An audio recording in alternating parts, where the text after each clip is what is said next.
வணக்கம். இன்னைக்கு நாம பார்க்க போற விஷயம் ரொம்பவே இன்ட்ரெஸ்டிங்கானது.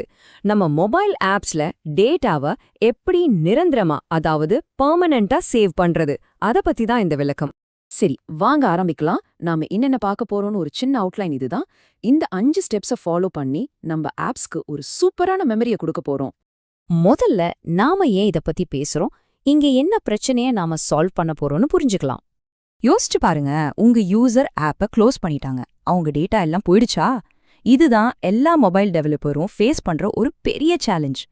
ஆப் க்ளோஸ் ஆன பிறகும் யூசரோட டேட்டாவை எப்படி பத்திரமா வச்சுக்கிறது?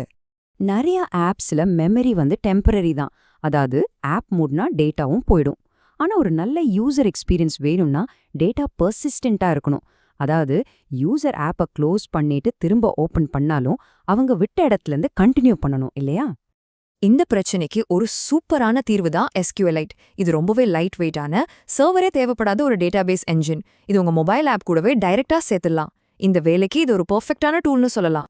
சரி, அப்போ இந்த SQLite எப்படி நம்ம ப்ராஜெக்ட்ல செட்டப் பண்றதுன்னு பார்க்கலாம் வாங்க.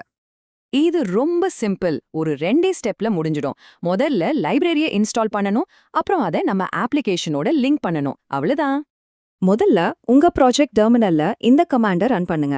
npm install react native slides storage -save. இதை ரன் பண்ணா போதும், இந்த லைப்ரரி இன்ஸ்டால் ஆயிடும். இதுதான் நம்ம ரியாக்ட் நேட்டிவ் ஆப்பையும் SQLiteஐயும் கனெக்ட் பண்ண போகுது. ஓகே, லைப்ரரி இன்ஸ்டால் பண்ணியாச்சு. இப்போ நம்ம டேட்டாபேஸை எப்படி கிரியேட் பண்றதுன்னு பார்க்கலாம்.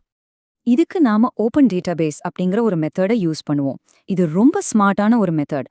மெயின் டிபின்னு ஒரு டேட்டாபேஸ் ஏற்கனவே இருந்தா அதை ஓபன் பண்ணும், இல்லனா புதுசா ஒன்ன கிரியேட் பண்ணிடும். இந்த ஓப்பன் டேட்டாபேஸ் மெத்தட்ல நாம சில முக்கியமான விஷயங்களை பாஸ் பண்ணணும். ஒன்னு நேம், இது நம்ம டேட்டாபேஸோட பேர். அடுத்து லொகேஷன், இது டிஃபால்ட்னு கொடுத்தா போதும், அதுவே ஸ்டாண்டர்ட் இடத்துல சேவ் பண்ணிக்கும். அப்புறம் ஒரு சக்சஸ் கால்பேக், அதாவது டேட்டாபேஸ் கரெக்டா ஓபன் ஆச்சுன்னா என்ன நடக்கணும்னு சொல்றதுக்கு. கடைசியா ஒரு எரர் கால்பேக், ஏதாவது பிரச்சனை வந்தா அதை ஹேண்டில் பண்றதுக்கு. சரி, டேட்டாபேஸ் ரெடி. இப்போ அடுத்த முக்கியமான விஷயம், நம்ம டேட்டால எப்படி சேஃபா ஹேண்டில் பண்றது. அதுக்கு தான் டிரான்சாக்ஷன்ஸ் இருக்கு. அப்போ டிரான்சாக்ஷன்னா என்ன?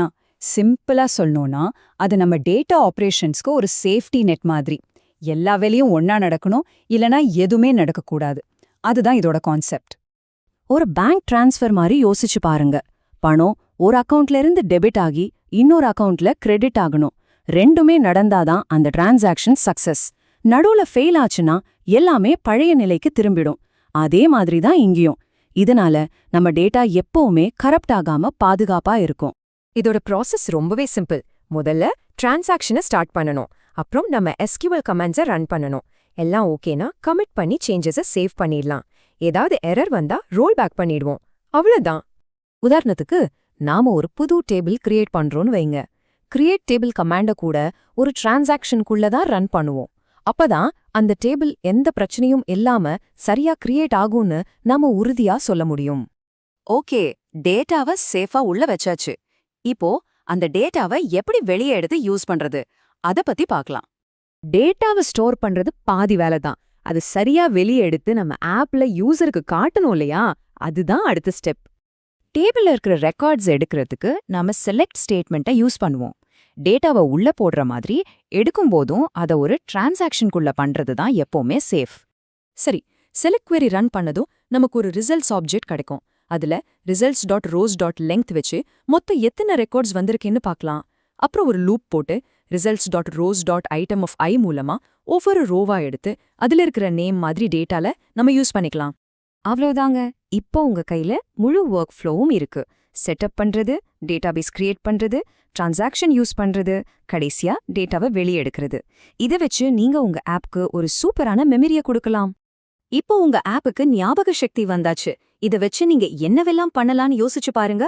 ஆஃப்லைன்ல வேலை செய்யற ஆப்ஸ், யூசரோட செட்டிங்ஸ் சேவ் பண்ற ஆப்ஸ்னு ஏகப்பட்ட விஷயங்கள் பண்ணலாம். இந்த பவரை வச்சு நீங்க என்ன உருவாக்க போறீங்க?